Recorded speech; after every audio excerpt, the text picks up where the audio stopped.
Two films that we've seen tonight. He had the vision, he put together the research along with his team, and I'd like to bring him up. He's got some great news for us, and that he'll be introducing two of the Jersey girls that we're so fortunate to have with us tonight. Please welcome up, where are you? Kyle Hentz.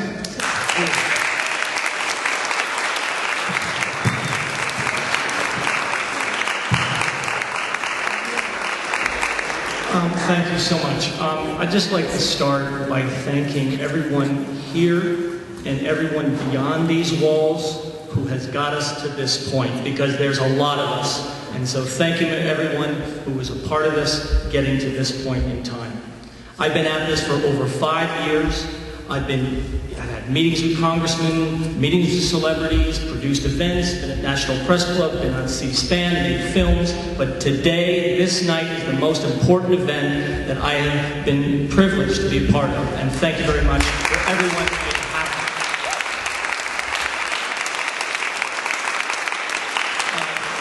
I'd also like to just give some specific thanks. You met Frank briefly, and he spoke briefly. I just want to thank Frank and his congregation. We have a place to gather here at St. Mark's Church. This is critical. We need places to gather. Thank you, Frank Morales. Thank you to those who support this church. Of course, thanks to Jess, who's been a tireless worker and advocate for many years, beginning with it's going down to ground zero every week, no matter whether it was raining or snowing or what have you, and reaching out to people one-on-one. Just an extraordinarily tireless worker. Thank you, Les Jameson. Also want to acknowledge the steering committee who have been involved with moving forward this New York ballot initiative, and all those who have been part of that process. And particularly Bill Pepper, who you'll be hearing from shortly. Bill has come on board and given this effort a huge boost, and we're very grateful to his participation and all those he's bringing into the picture. Before I have the honor to make an introduction, I wanted to mention a couple of tools that we have and make an announcement. The tools, obviously, you saw parts of both of these. One is 9/11 Press for Truth that I produced with Ray Tomaselski and some others. Took us about 2.5 years. It was a tremendous undertaking.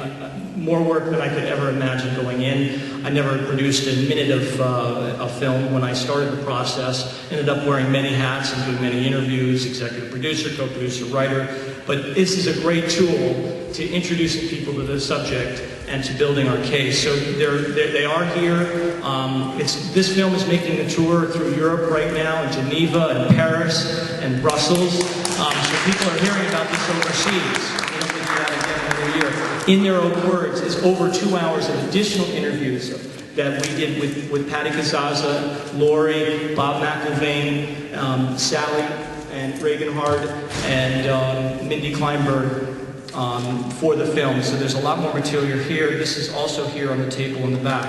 Now, I've had the privilege of meeting the author of this novel. It's not yet released. It's going to be released on the 22nd of January. It's called The Shell Game. The author is Steve Shelton. And he's a best-selling author. He's a couple of books. This is a departure from him. He does things like The Loch, about the Loch Ness Monster. He did something about a prehistoric shark. But he got introduced to the material that we're all familiar with. And he wove this material that we're quite familiar with into this novel. It's a cautionary tale. It raises the prospect of another 9/11. Okay? It looks at Iran and the neocons. It looks at the Patriot Act, issues of torture, all woven into a Robert Ludlum kind of political thriller. He is committed to launching a campaign to affect the election next year. We're launching a website called theshellgame.net next month.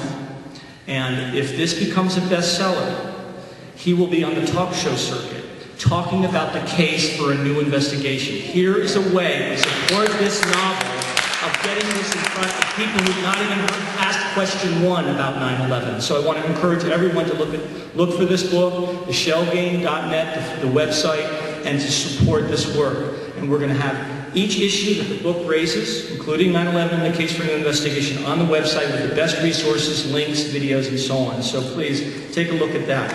Now I have the honor of introducing our next speaker, someone who I've come to know over these past years, and someone who I admire greatly.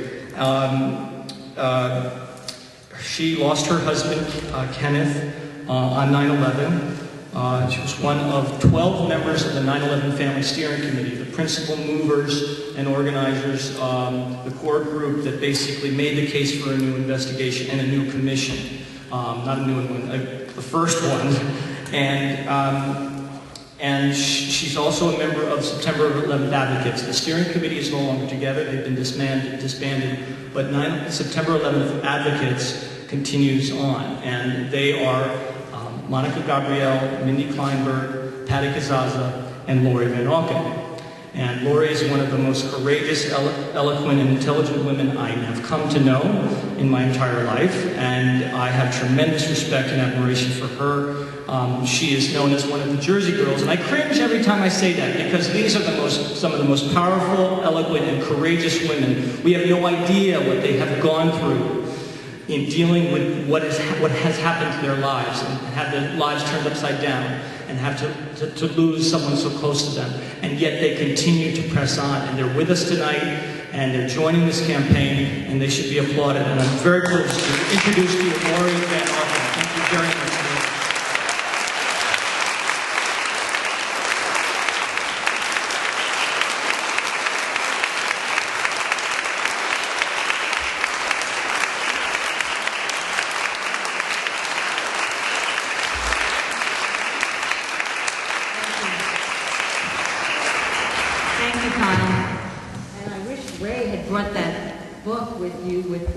He has a copy of the 9/11 Commission book with holes drilled right through it. It's just fabulous. My name is Lori Van Auken, and my husband Kenneth Van Auken was killed on September 11, 2001. On the morning of 9/11, Ken left me a message that said, "I love you. I'm in the World Trade Center. The building was hit by something. I don't know if I'm going to get out, but I love you very much. I hope I see you later. Bye."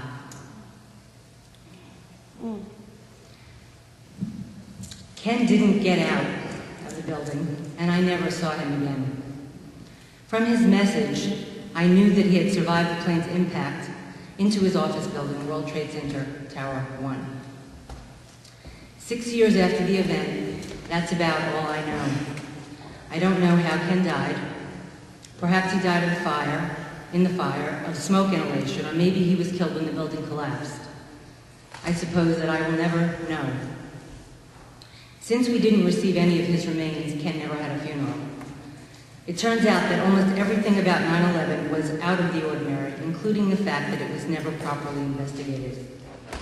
When Bill Pepper asked me to be part of a real investigation into 9/11, I found it difficult to say no. The reason that we need an investigation into 9/11 is because we never actually had one.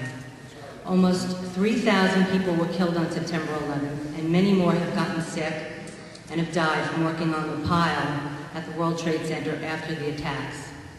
Oddly, there's never been a real look into how 9/11 could have occurred. The 9/11 Commission was not a real investigation. It was political theater, and not a scientific forensic analysis of the available evidence. The 9/11 Commission was comprised of politicians, not scientists, and not experts in relevant fields. The family members who were involved with the commission actually had more questions after the 9/11 Independent Commission was completed than we had before it was begun. Questions like, 1, what happened to America's military on 9/11? Hijacked commercial aircraft flew around the skies of America for almost 2 hours without a response from our military. American Airlines Flight 11, the first plane hijacked on September 11th, had its transponder turned off between 8:14 and 8:20 a.m. That event alone should have triggered the military's emergency response protocols and procedures, but it didn't. Emergency protocols, we later learned, are different from hijacking protocols. A plane without a transponder constitutes an emergency because of the potential danger posed by an errant plane flying around the crowded skies of the Northeast, or anywhere for that matter. Later on, when it became clear that the emergency was a hijacking, the military's hijacking protocol should have gone into effect as well. Flight 93 crashed in Pennsylvania at around 10:06 a.m. So from about 8:14 a.m. until 10:06 a.m. on the morning of 9/11, America's multi-billion-dollar military was seemingly missing in action. Question 2. NORAD, the North American Aerospace Defense Command, told the 9/11 Independent Commission 3 different stories with regard to their response on 9/11. We still don't know how NORAD and the FAA interacted or how they actually responded on September 11th. This is because we have never seen any evidence to support the testimony of NORAD and the FAA. All we have is their contradictory testimony which they presented in front of the 9/11 Commission. The almost complete lack of military response to the September 11th attacks has never been adequately explained. In fact, in the book Without Precedent, written by 9/11 Commission Chair Thomas Kane and Vice Chair Lee Hamilton, they say that the discrepancies that were presented to them by the U.S. military have never been resolved. Thomas Kane has been quoted as saying, "We, to this day, don't know why NORAD told us what they told us. It was just so far from the truth. It's one of those loose ends that never got tied." A real investigation into 9/11 would have revealed definitive evidence about the facts of what happened on that day. The loose ends should have been tied by now. Part of the reason for the lack of resolution was the limited time and funds allocated to the 9/11 Commission. The investigation into President Clinton's exploits cost around $30 million, and Richard gave higher numbers because he combined it with another one, Whitewater, while the investigation into 9/11 was allocated a mere $14 million. Interesting priorities. Question 3. Transportation Secretary Norman Mineta testified before the 9/11 Commission on May 23, 2003. He spoke of a curious conversation, which Ray alluded to, between Vice President Cheney and a young man that took place on the morning of September 11th in the PIOC, the Presidential Emergency Operations Center. This young man kept coming into the room to update Cheney on how far away American Airlines Flight 77 was from the Pentagon. At the 9/11 Commission hearing, Mineta said, during the time that the airplane was coming into the Pentagon, there was a young man who would come in and say to the Vice President, the plane is 50 miles out, the plane is 30 miles out, and when it got down to the plane is 10 miles out, the young man also said to the Vice President, do the orders still stand? And the Vice President turned and whipped his neck around and said, of course the orders still stand. Have you heard anything to the contrary? So what were the orders? Mineta could only speculate because he hadn't actually heard the orders. The only people that would know what the orders were would be Vice President Cheney and this unknown young man. To my knowledge, no effort was made to find the young man and question him before the 9/11 Commission. It should not have been hard to find this young man, as he would have had to have been cleared by the authorities in order to enter the PIOC on the morning of September 11th. It is common knowledge that Cheney and Bush appeared in secret before the commissioners. They took no oath to tell the truth, and no recordings or notes were allowed to have been taken.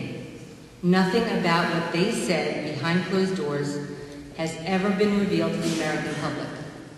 Perhaps they asked Cheney about his orders to this unknown young man, but we will never know. Question 4. What about all of the military exercises that were being conducted on the morning of September 11th? The only war game mentioned in the 9/11 Commission's final report is Vigilant Guardian, but we know that there were many others. At the final hearing of the 9/11 Commission, they played the tape of NEADS, the Northeast Air Defense Sector, asking, is this real world or is this exercise? And we heard the FAA answering, no, this is not an exercise, not a test, recorded after Flight 11 struck the World Trade Center's North Tower, Tower 1. Did the many military exercises cause unnecessary confusion and interfere with the military's response on the morning of 9/11? Shouldn't we investigate that? And shouldn't the commissioners have made a recommendation that would limit the number of war games allowed at any given time?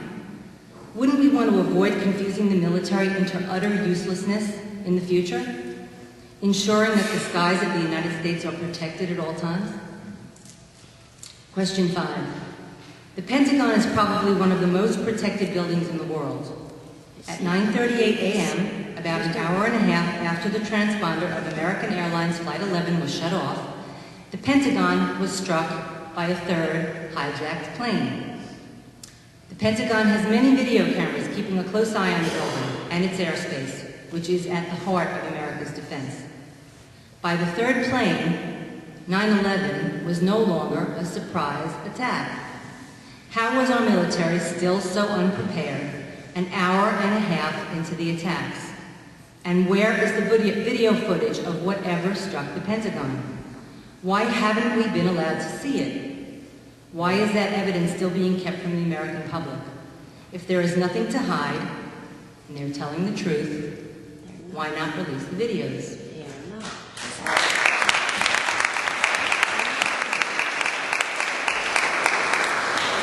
Question 6. And which one of former Defense Secretary Donald Rumsfeld's stories about his whereabouts on the morning of 9/11 is true? As Defense Secretary, Rumsfeld was a key person in the chain of command on 9/11. He has told the public several different versions of how he stayed awake on September 11th. Evidence should be presented to clear up the discrepancies. Question 7. Why did the President of the United States remain in a classroom of elementary students reading a book about goats while America was under attack? If the Secret Service had done their job properly, President Bush would have been whisked off like Vice President Cheney said he had been during the attacks. The President's whereabouts were published and therefore public knowledge, and clearly he would have been a terrorist target. The children in that classroom were also put in an unnecessarily dangerous situation by keeping Bush there while the attacks were underway. Question 8. A large part of the 9/11 story has been shaped by phone calls made from passengers and flight staff on hijacked planes. Have you ever tried to make a cell phone call from an airplane? No, it's not possible. I have tried many times. I have attempted to place a phone call during takeoff, during the flight, and upon descending. My calls have been unsuccessful. Right. The closest I ever came to having a conversation with someone from an airplane was about a month ago when I tried to call Mindy Kleinberg, another 9/11 widow, during takeoff in an American Airlines plane. We have developed our own protocols. When she flies, she tries to call me, and when I fly, I try to call her. Well, on an American Airlines flight on October 16, 2007, upon my third try, a cell phone connection was made, and I spoke to Mindy for a few seconds before we were cut off. All I had time to say was, "Hi, I'm on the plane." I could not have imparted any meaningful information to her in our very brief conversation. By the way, the American Airlines plane that I was flying on was a 767, and there were no GTE phones in the seat backs of my plane. How did the people who called out from the doomed planes on 9/11 manage to do it? My little experiments have all been failures. Despite our attempts to find out, we still don't know which calls were claimed to have been from cell phones and which were alleged to have been GTE operator calls.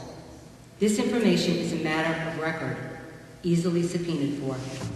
Where are the experts who should have testified before the Commission regarding cell phone technology in airplanes? Why is this information still being kept secret? Interestingly, in a little noticed news item released in a BBC News article from 2004, Airbus said that it was planning to put in-flight mobile phone technology on its aircraft by 2006. To make it possible to use a mobile on a plane, Airbus installed a picocell that creates a small mobile cell phone on board the aircraft. Calls via this base station were routed to mobile and fixed phones on the ground via Globalstar satellites. They also trialed several different wireless technologies such as Bluetooth, Wi-Fi, and wideband CDMA. Airbus estimated that by 2006, it will be possible to use mobiles during flights. Wouldn't that suggest that in 2001, the technology for cell phone usage from a plane was non-existent? Question 9. What made World Trade Center 7 collapse neatly into its own footprints at 5:20 p.m. on September 11th? The 9/11 Commission is silent on the collapse of World Trade Center 7. Why? That building collapsed in exactly the same way that World Trade Center Towers 1 and 2 did. Imploded. But World Trade Center 7 was not struck by a plane. In a PBS interview, Larry Silverstein, the building's leaseholder, said, "I remember getting a call from the fire department commander telling me that they were not sure they were going to be able to contain the fire. I said, you know, we've had such terrible loss of life. Maybe the smartest thing to do is pull it." And they made that decision to pull. And then we watched the building collapse. Wouldn't we all have liked to have seen Larry Silverstein sworn in before the 9/11 Commission in order to explain the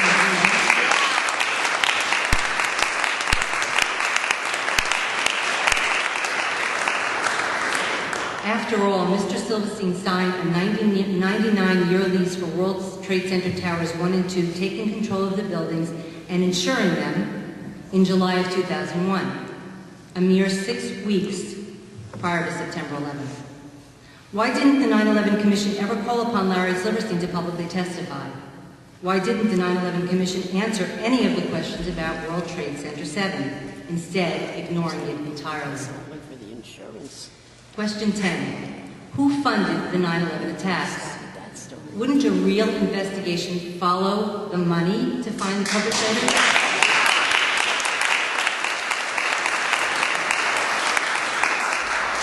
Instead, we were told by the 9/11 Commission that the funding of the attacks were of no real consequence. And for the record, whatever happened to the investigation into the anthrax attacks of October 2001?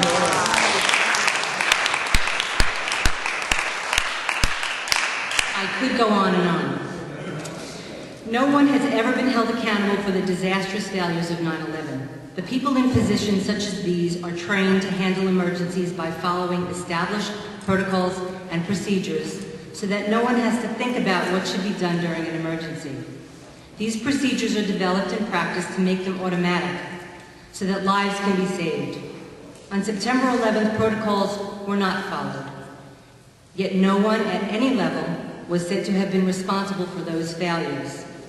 The 9/11 Commission told us that it was all due to a failure of imagination. September 11, 2001 has been used as the excuse for almost everything that the Bush administration has done since they have been in office. From launching a preemptive war in Iraq to the hastily passed Patriot Act resulting in the assault on the civil liberties of all Americans, to outrageous economic deficits and extensive military spending which have all been justified by 9/11 and perpetrated in the name of the victims of 9/11, including my husband. I can tell you that Ken would have not supported what this administration has done. Good. We need a real investigation into September 11th that follows all of the evidence, wherever it might lead, and the people that failed to do their jobs should be held accountable. We need a real investigation into the events of 9/11 because without one, the ramifications are dire. Without the facts, the Bush administration was able to falsely conclude that Iraq had something to do with 9/11 and invade that country. Without the facts, the EPA was able to falsely conclude that the air in lower Manhattan was safe to breathe when it wasn't and instructed people to simply vacuum up the hazardous World Trade Center debris from their homes and offices. In short, without a real investigation into 9/11, we get agendas imposed on us that are not in our interests. But most of all, we need a real investigation into September 11th as a first step toward taking America back for ourselves and for the future of our children.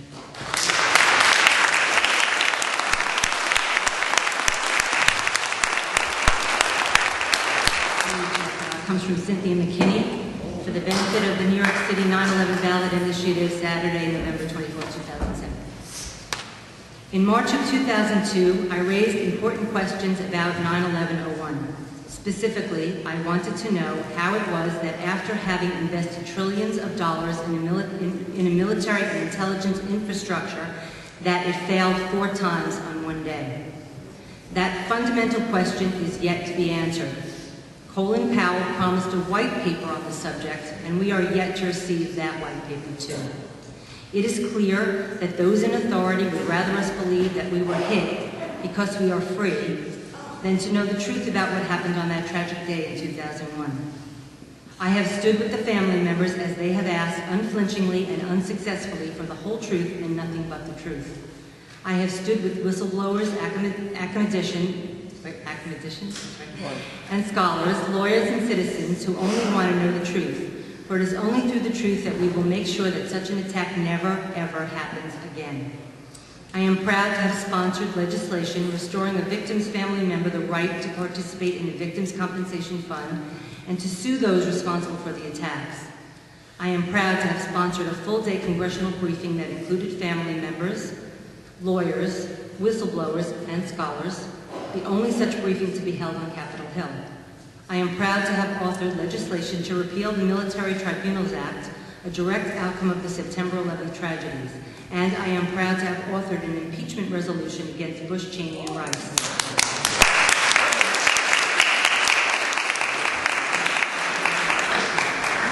Certainly their failure to protect the American people on September 11th and then again in the aftermath of Hurricanes Katrina and Rita stand among the greatest acts of malfeasance in the history of our country, or worse. Fortunately, the 9/11 Truth Movement has become as international as were the ramifications of that day. I am confident that one day we will know the truth. Despite the obstructions and the obfuscations, we will know the truth. And our country and the global community will be safer for it. That's from Cynthia.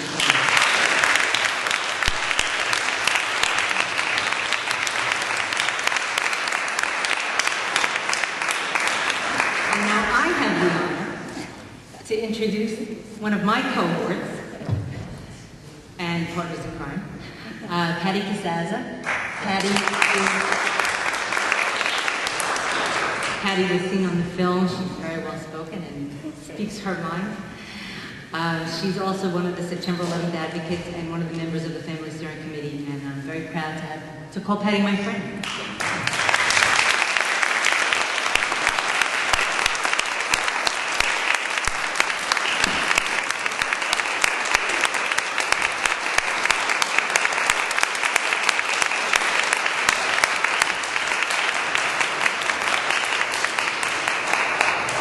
You know, it's really hard to come at the end of all these people. I'm always intimidated.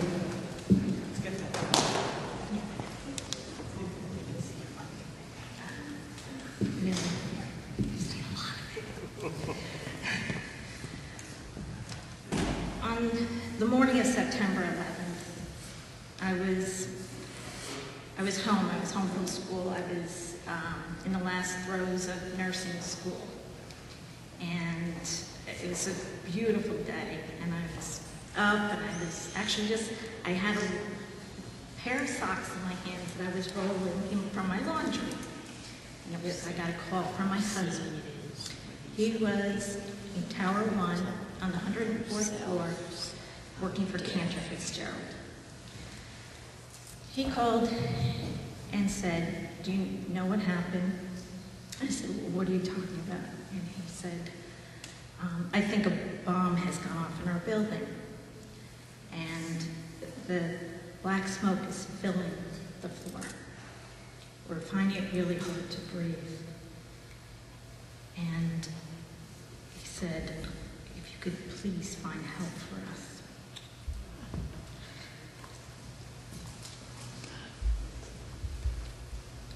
Obviously, that morning there was no help for those who were above the plane crashes. What I told him was, "John, you're a good man. If anybody's ready, just you." And I meant that so sincerely. All he could do was sob after that and say, "I love you. Tell my son I love him. Tell everyone I love him." It was the best gift anyone could have ever given me. I mean, somebody on their deathbed calling you to tell you that they love you. I don't know where he got the wherewithal. Afterwards, when his truck was finally brought back to my house from the train station, I looked inside, and there I saw his cell phone on the seat. He actually found a phone that worked. and made that call before the building lost all power. I stood probably much like Lori did that day. Afterwards, I don't even know how the phone call ended. He did ask me to get help, so I imagine that's where it went. And I didn't have to make calls. People were calling me. There was no help. But we stood watching the events unfold, watching that building with my husband in it, just engulfed at the upper floors in waves and waves of smoke. He had actually bought that Christmas for the guys on his desk. He was a government bond trader. Those evacu hoods, because he remembered in '93 that people suffered from so much smoke inhalation trying to get down the stairs. And now, of course, I wondered, did they try the hoods? Did they not try the hoods, knowing that no one else around them would have those precious moments where they could still breathe? I would imagine it now. That's the kind of guy it was. But, and then afterwards, as again, watching the building and then seeing incidents with the president sitting in a classroom, sitting, reading to second grade children while thousands of people were potentially dying. Those buildings generally have about 50,000 people going in and out of them throughout any given workday. The potential calamity was just enormous. And there he sat. I screamed at that television, "Get up, do something," you know? And you've heard people in building 2 where there was an access stairwell to get down even from above the fires. But there was no emergency response service that day. There's an emergency broadcast system, if you all recall. It interrupts you at 12 o'clock at night and says if this was a real emergency, we tell you what to do. Nobody told those people in building 2 that they had an opportunity to get out. Nobody told those people between building 1 getting hit to evacuate. There had to be a time when NORAD, the FAA, knew that a plane was bearing down the East River, following a plane that had just gone into the first tower. The crimes of that day are just enormous and unconscionable. And what I thought was probably the worst day that I could ever have imagined has actually gotten worse, because they've actually taken that tragedy and compounded it with other crimes. How did they get away with that? I know we're all psychologically traumatized by the events. I still am. But what happened to us? I mean, do we just cave at the sight of, or the thought of an unknown enemy? And that anybody who possibly, with the authority and a gun on their backs is going, we had to kowtow to them to continue to protect us. They didn't protect us. So why are we still following them?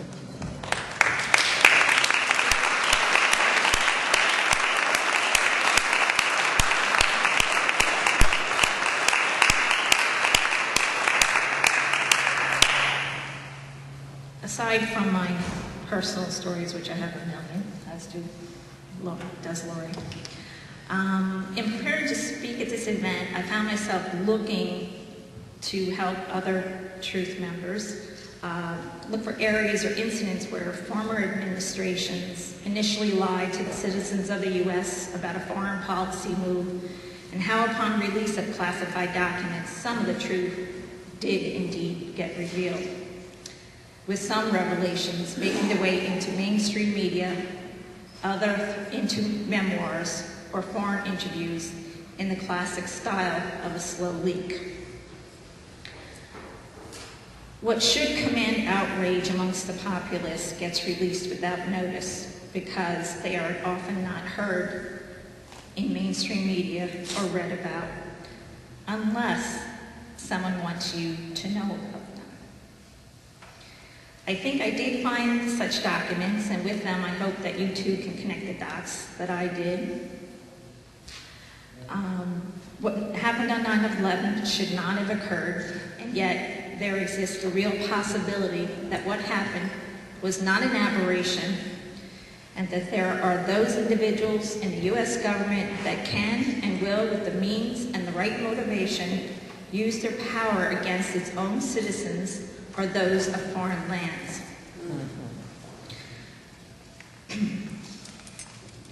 The examples that I came across hopefully bridge for you events and people from past administrations with the events of 9/11, the events that are playing out in our foreign policy arena right now, and how some of these very same people are still in positions that can affect the collective future of our children, our humanity, our world.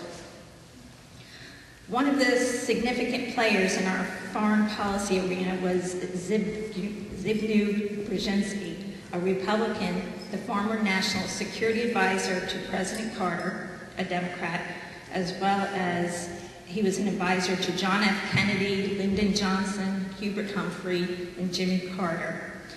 He was also the first director of the Trilateral Commission and on the board of the Council on Foreign Relations. Currently, he is a top foreign policy advisor to Barack Obama campaign for presidency. Mr. Brzezinski wrote an article that was published on March 25th of this year in the Washington Post titled, "Terrorized by a War on Terror." In this article, Brzezinski, without mincing any words, criticizes the Bush administration's constant reference to a war on terror, describing it as having accomplished one major objective. It stimulated the emergence of a culture of fear. Fear obscures reason, intensifies emotions, and makes it easier for demagogic politicians to mobilize the public on behalf of the policies they want to pursue. This from Brzezinski, the policy decision maker, author of the 1997 geopolitical book, The Grand Chessboard, who described the Middle East and Central Asia as being strategically fundamental world energy suppliers and subsequently the regions where global conflicts were going to be played out in the years to come. He stated in that book, in brief, for the United States, Eurasian geostrategy involves the purposeful management of geostrategically dynamic states and the careful handling of geopolitically catalytic states in keeping the twin interests of America in the short-term preservation of its unique global power and in the long run transformation of it into increasingly institutionalized global cooperation. To put it in terminology that harkens back to the more brutal age of empires, the three grand imperatives of imperial geostrategy are to prevent collusion and maintain security dependence among the vassals, to keep tributaries pliant and protected, and to keep the barbarians from coming together. I kind of thought that was us. He also went on to say that without an external threat, that it would be more than difficult for the United States to execute an imperial strategy that would involve a military action to seize and control the energy reserves located in those regions. He specifically states, moreover, as America becomes an increasingly multicultural society, We may find it more difficult to fashion a consensus on foreign policy issues, except in the circumstances of a truly massive and widely perceived direct external threat. Such a consensus generally existed throughout the world, World War II, and even during the Cold War. To me, the combination of those two statements were very reminiscent of a paper written by members of the think tank organized in 1997, which was called the Project for the New American Century, in which the paper that they wrote was titled Rebuilding America's Defenses. The paper, written in 2000, was prepared by 27 individuals, including several members of the current Bush administration and other well-known entities. For instance, Dick Cheney, Scooter Libby, Donald Rumsfeld, Paul Wolfowitz, Jeb Bush, Dan Quayle, and Zalmay Khalilzad. In this paper, they outlined their imperial strategy, which has practically become the blueprint for Bush's foreign defense policy, and acknowledged with the following statement: further, the process of transformation, even if it brings revolutionary change, is likely to be a long one, absent some catastrophic and catalyzing event, like a new Pearl Harbor. They're beginning to sound a lot alike. Again, in my mind, 9/11 was, of course, just such an event, and mobilization into Afghanistan and Iraq have occurred, and if the Bush administration can make a successful push into Iran, just maybe another item on its to-do list can be crossed off. But going back to Brzezinski's March 27, 2007 article, it would seem that perhaps this old policymaker's view of Bush, he views that Bush has maybe gone too far with moving into Iraq and making plans for Iran. Apparently, he was okay with the move into Afghanistan. With regard to Iran, Brzezinski testified before the Senate Foreign Relations Committee on February 1st of 2007 and stated his misgivings about Bush's foray into that arena and ventured a scenario that might get played out if we militarily intervene in Iran. Brzezinski states that a plausible scenario for a military collision with Iran involves Iraqi failure to meet the benchmarks, followed by accusations of Iranian responsibility for the failure. Then, by some provocation in Iraq or a terrorist act in the U.S. blamed on Iran, culminating in a defensive U.S. military action against Iran that plunges a lonely America into a spreading and deepening quagmire, eventually ranging across Iraq, Iran, Afghanistan, and Pakistan. To me, this was an unbelievable admission by a statesman of long and current standing. In this statement, it seemed to me that Brzezinski said that President Bush is already recycling the same case for WMDs that he used to get us into war with Iraq, now with Iran. But the real eye-opener was the next line, wherein Brzezinski acknowledged before an official U.S. Senate committee that he wouldn't put it past Bush to actually provoke a terrorist attack here on U.S. soil in order to achieve his imperialist goal in Iran. And yet, while Brzezinski was going on about Bush's misdeeds with regard to foreign policy, he neglected to reveal or relate any of his own. One such misdeed appeared in the French publication La Nouvelle Observatoire, I do not speak French, back in January of 1998. In his own words, Brzezinski went on to answer questions relating to his role in aiding the Mujahideen in Afghanistan 6 months prior to Soviet intervention while holding the position of the National Security Advisor to President Carter. Did you hear what you just said? He says, according to the official version of history, CIA aid to the Mujahideen began in 1980. That is to say, after the Soviet army invaded Afghanistan, the the 24th of December in 1979.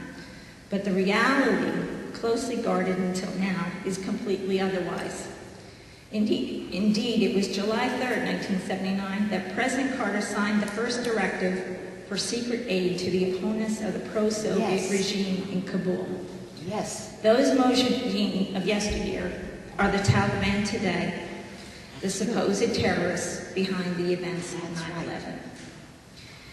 This is your government, one that will use fear to gain its political and geostrategic goals, one that would lie to its own people about the need to go to war, one that would bait a nation into a war to achieve domination regardless of its long-term consequences, one that willingly gave arms and advice to future terrorists, essentially creating Islamic terrorism.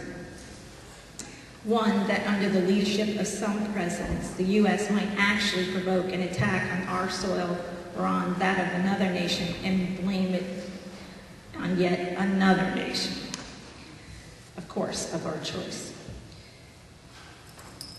And then, in the end, when Brzezinski was asked about whether he had any regrets, considering the outcome, the Mujahideen becoming our Taliban and supposedly attacking our nation, he said no, he had no regrets. I mean, these are the people that are leading our nation, leading the world. This is why we need a new 9/11 investigation.